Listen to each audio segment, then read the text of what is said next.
an event like this has come to Bhubaneswar.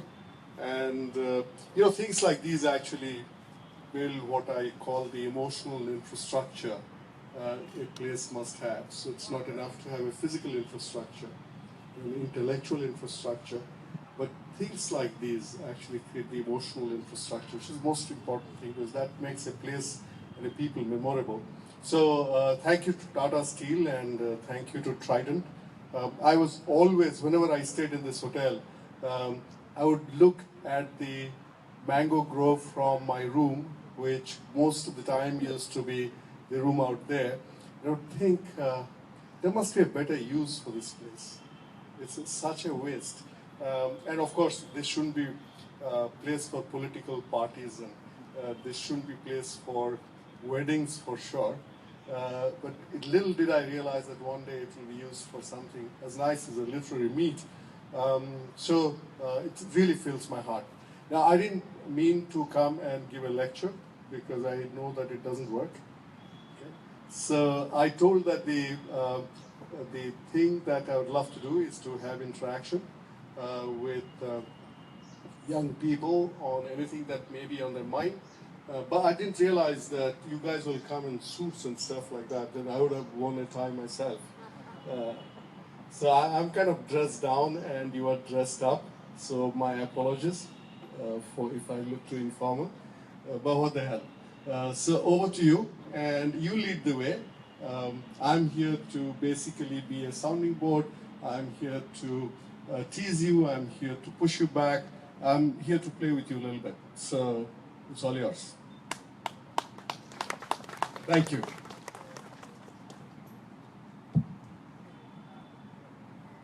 Silence.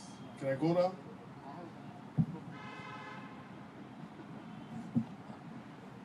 Who goes first? What schools are you people from? What colleges are you people from? Why are you here to begin with? That won't be the best idea, Tata. I can. Am I shouting out loud? Yeah? Okay. So, mic would be good. They're giving the mic. So, so I think the best first question for me at least would be to talk about the skill initiative we're having in our state right now. Because when I attended the lecture last time, it was amazingly inspiring, the people you have seen, how you're talking about them. You're talking about ladies who describe themselves as pulling a train. You're talking about people from places like Palachimundi looking at YouTube videos. So we take YouTube for granted. We watch stuff like trick shots and stuff like that, when people are actually making a living by seeing those videos. How do you think we put these resources as teenagers, YouTube, social media, how do you think we can put them to better use? What do you think is the best medium for them? But first of all, it's amazing that this is a, plus two student, 12, you're a 12th standard student, right? And amazing, first of all, I complimented him for being in a place, there was an event of Samvad that's happening, and it was a conversation on skill development, and then he's there, and then he has an engaging conversation on that yesterday with me. What amazes me about that is, even before I answer your question, is how much 360 degree is your interest. That is so critical. We are becoming so unidimensional. And I always tell friends and my young leaders in my previous organization, it's so important to be always alive. And being alive means looking around and learning from unusual sources. And you do a tremendous great job of that. Talking about the YouTube, I think, more than, why don't you sit down?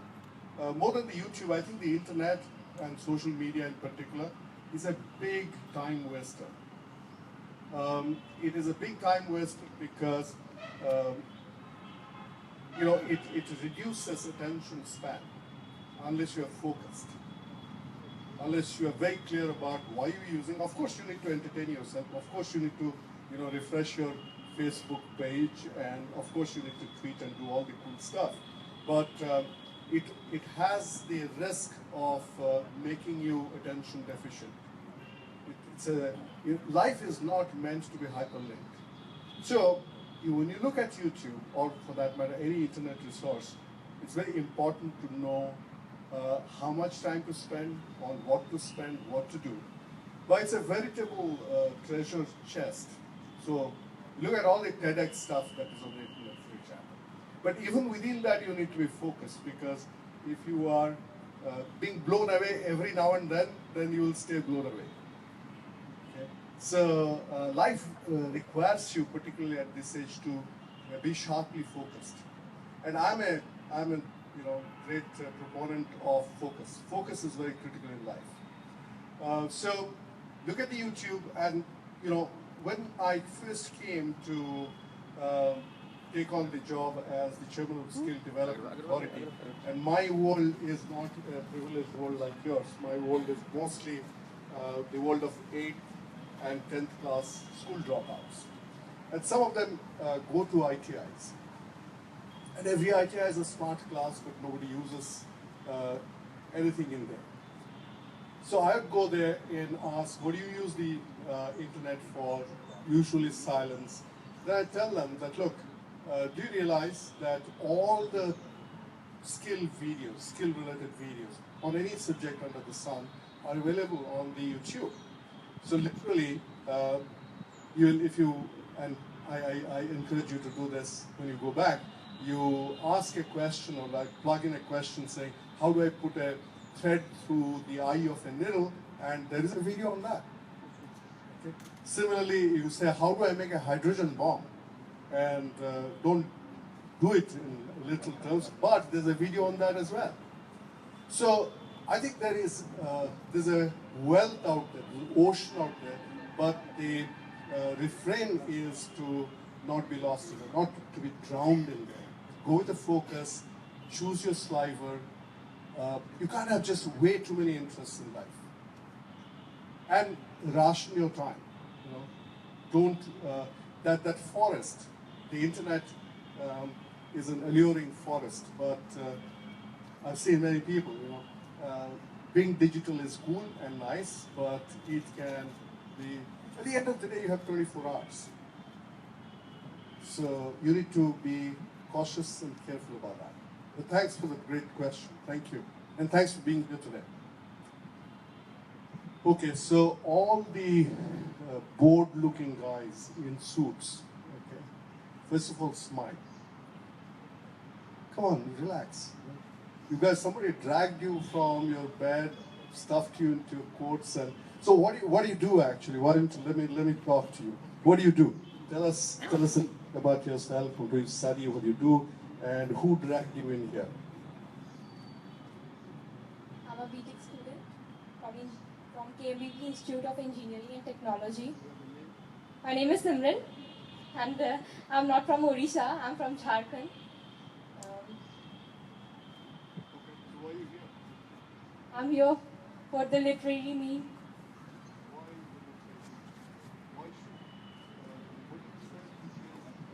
What did you say you study? BTech. BTech. Okay, so what's a BTech girl doing? First of all, you have to say you're from Odisha, because everybody is from Odisha. So right now you're from Odisha. Now, why a BTech girl in a literary meet? You should be cramming your computer science books right now. Why should you be in a literary meet?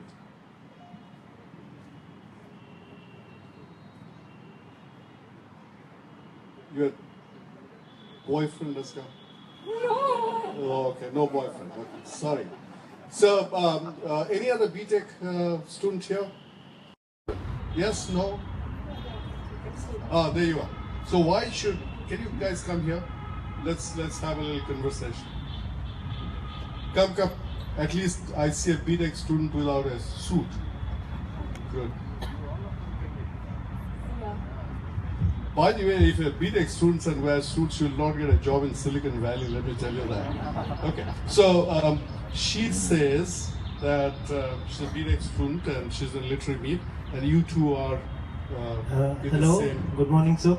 So I am a BTech student from SIPET. I am doing my final year plastic engineering from there. And Sip it here. No, in Patia. Okay. Yeah, it's here. Yes, sir. I am here in literature meet because first of all wanted to meet you and wanted to interact with you. I'm a fan of you. I'm a big fan of yours. And secondly, literature is a passion like to me. I like to write. I like to read a lot of books. So that's why I was here. And I was interested to meet a lot of literature people right here.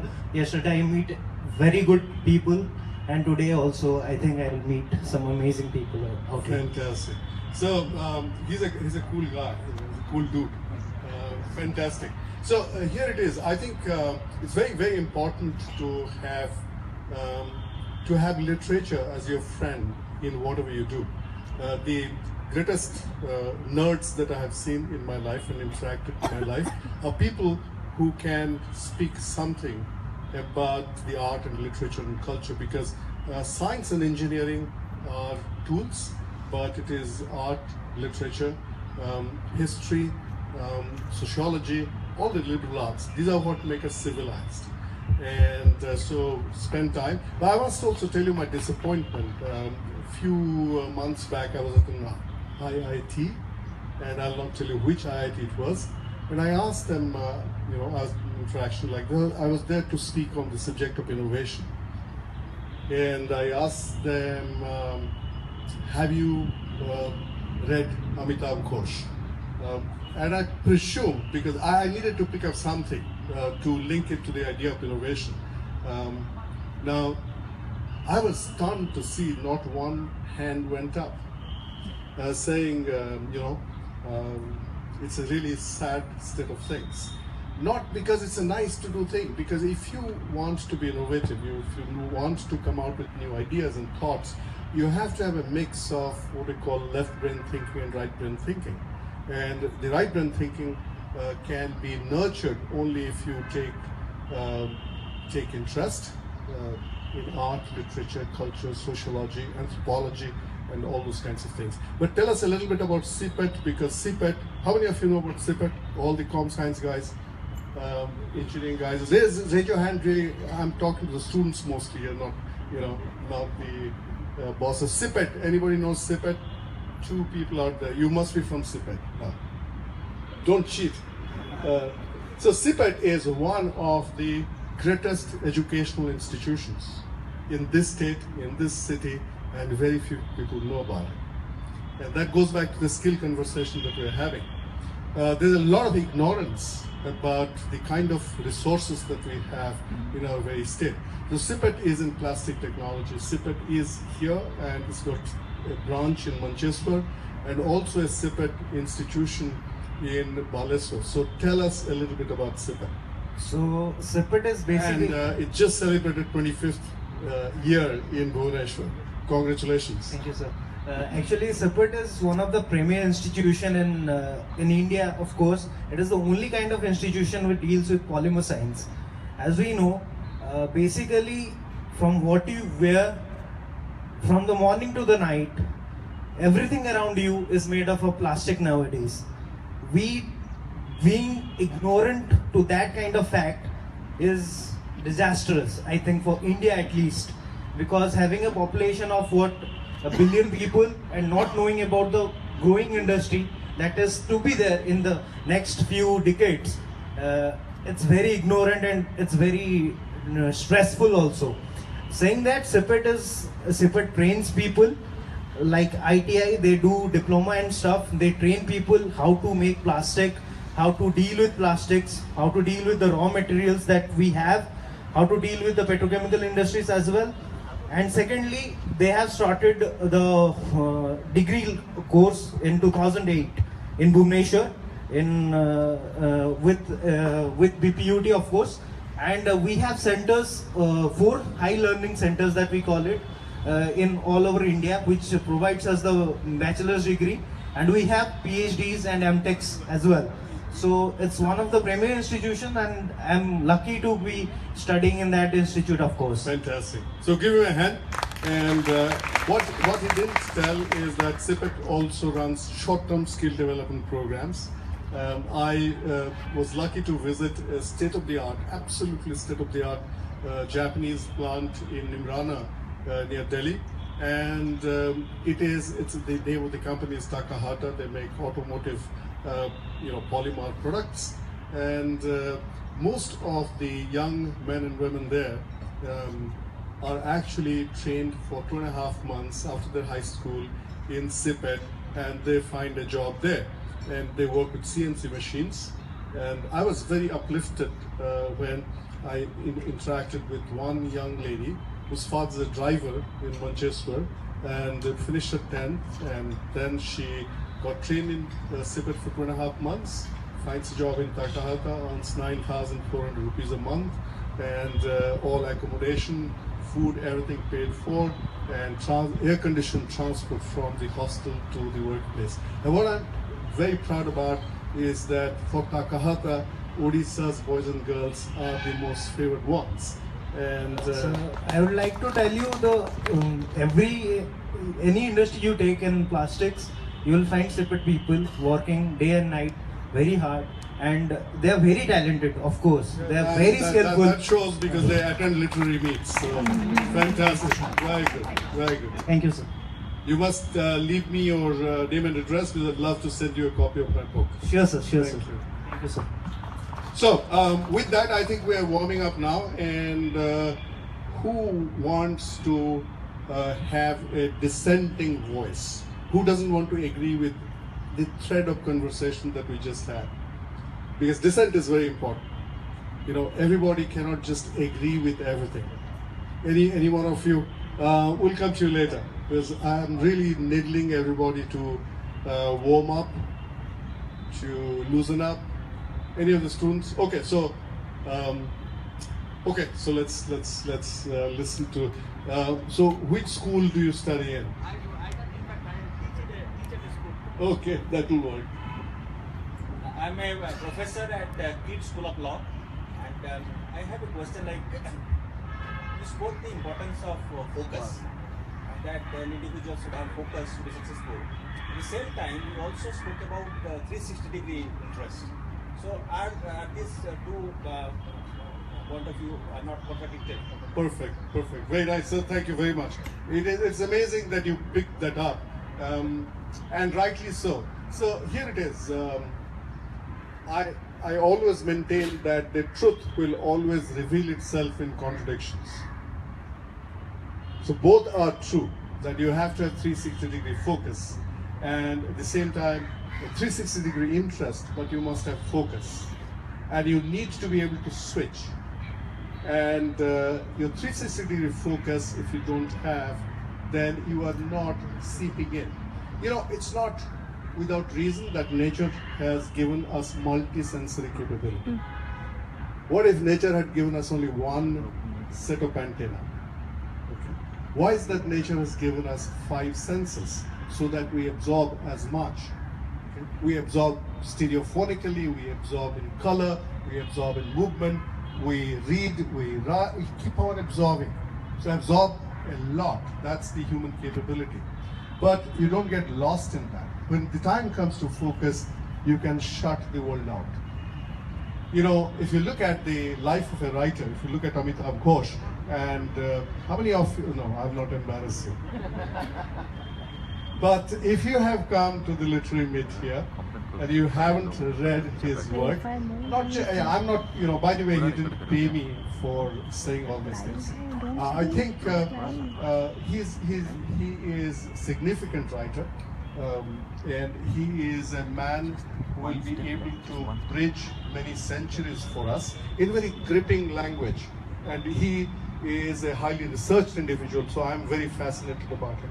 So if you look at the span of his research, it's just mind-blowing. So he couldn't have done all that without learning continuously from many different sources and without having a 360-degree view of life and living, of past, present, and future. But imagine Amitabh Ghosh in his Brooklyn house writing. Even if the world comes to an end outside, I'm sure he will not be distracted. Similarly, if you look at Amitabh Ghosh meeting a deadline,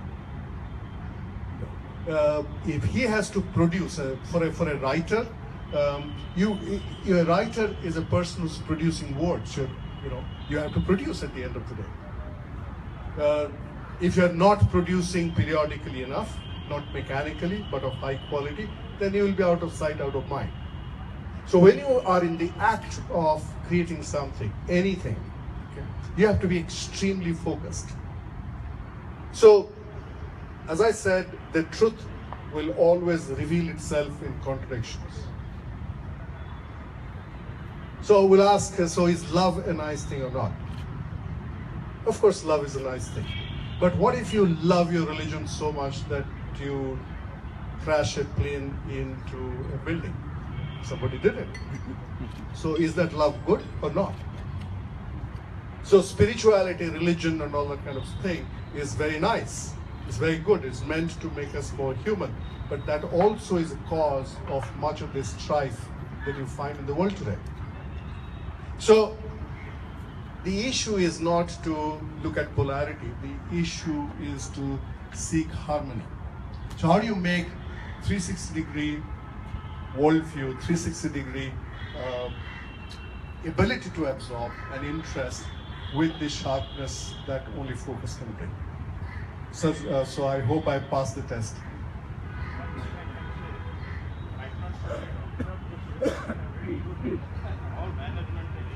No, I don't think that counts. No, thank you, sir. Thank you, sir, for that. But I really think that people should read a lot of literature. The kids first. I really want to see a couple more young people to interact. No, still asleep? Okay. So let's niddle the kids a little more. Just be there. Okay, there you are. Miss, come on over. Brave girl. So first tell your friends about yourself, and then we can come to the question or the conversation. Good morning, everyone. This is Akanksha, and I'm from Sai International College of Commerce and Economics. I'm a second-year BCom student, and the reason that we attended this literary meet is, first of all, because our college was cordially invited to the meet, and then some of us from the many students of the college were really interested to come here and join in the conversation. Now, coming to my question, now we have our boards coming up, a lot of students are going to get their boards. After boards, every kid is expected to go into a line, choose a career. They're supposed to know their dreams and ambitions by the time they're only 17. But I see that a lot of kids don't know what to do with their lives because they're just 17 and they have a long, long life ahead of them. How do we discover ourselves at such a young age? She's so articulate. Okay, so she's so clear thinking. Now that you're given the question, give the answer. I don't know, that's why I asked the question, because I really don't know myself. Back when I was 17, there were a few things that I know I didn't want to do. My dad asked me, do you want to be a CA? I said no. Do you want to be an engineer? I said no. And then dad asked me, what do you want to do? And I said, I don't know. And now that I've started doing BCom, and since I cleared my CPT somehow, and then I didn't want to continue, but people told me, no, jao beta, IPCC kar lo. Then when I joined the course, I realized that maybe this is an interesting thing, maybe I am interested. So she made very, very important points. One is when you don't know what you want, it's very important to know what you don't want.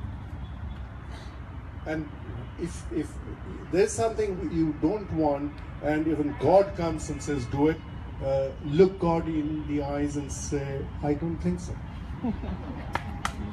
That's number one. The second important thing she shared with us, if you haven't seen the Steve Jobs video on the Stanford University speech, okay, which is famously titled what is the name of the video?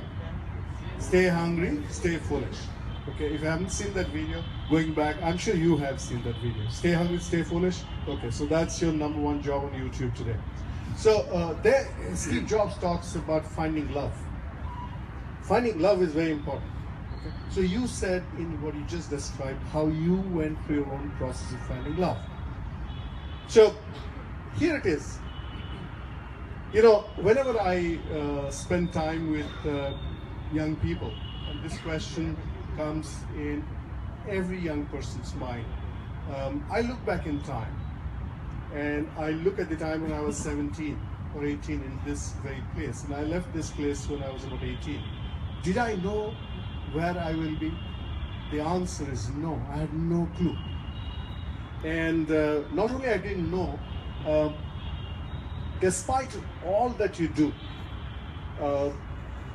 you'll find that when you are standing one day and talking to young people here, and with a gap of 30, 40 years, despite whatever you do, you'll find that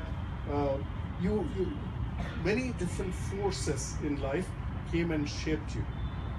And it's very, very unlikely that you can predict who you'll be. You may be a chartered accountant, you may be an administrator, you may be something else in the beginning, but the end or in the middle, you'll be somebody very different.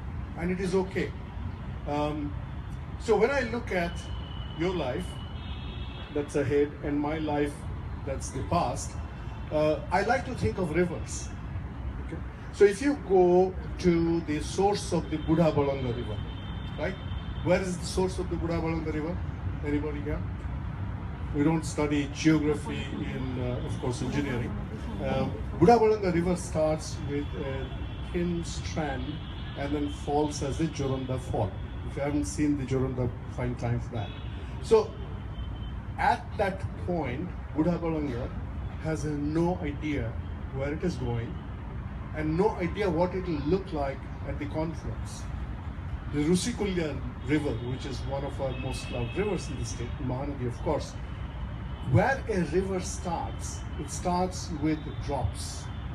But when it meets the ocean, it is a mind-boggling confluence of an experience. So does the river know at the point, okay, what will happen? But the river knows one thing, and that's its dharma is to flow. So you start as a droplet, but you are eager to flow. That's number one. So move. Don't stop. You haven't yet seen a river that has halted midway. Keep moving. That's the only thing you have control on. The second interesting thing that happens if you're a river is that another little, rivulet comes from nowhere and joins with you. And you don't reject that. Okay? You don't say, who are you? You don't see ulterior motives in that. You let it happen. And then two rivers come together. Amazon, for example, which is the most expansive river in the world, actually starts as two rivers. And so much so that there is something called the Negro Amazon, or the Black Amazon. And for miles and miles after the two rivers come together, the two rivers maintain their own identity and then become one river. And then what happens? As the river gets more momentum, okay, because you met another river, you can join, maybe you started a business together, maybe you got married, okay, maybe you had a relationship, whatever. There's two rivers coming together. And then suddenly you will find that there's a mountain in front of you. Now what does the river do? What does the river do when there's a mountain blocking its path? It changes, it goes like this. Does it try to go through the mountain? So there you are. So mountains will be there. But have you ever seen a mountain and a river look like enemies? Exactly, and they enhance together, they enhance the beauty. But at that moment, the mountain is actually on the path of the river. So then what happens? So you circumvent that mountain, the mountain that life will present before you. And then suddenly, as you're happily gurgling on, the road ends. There's no road. And then you find that it's a gorge. Right? It's a gorge like the Satokusiaganda. Suddenly there's a gorge. And you fall. Falling is always not such a nice feeling.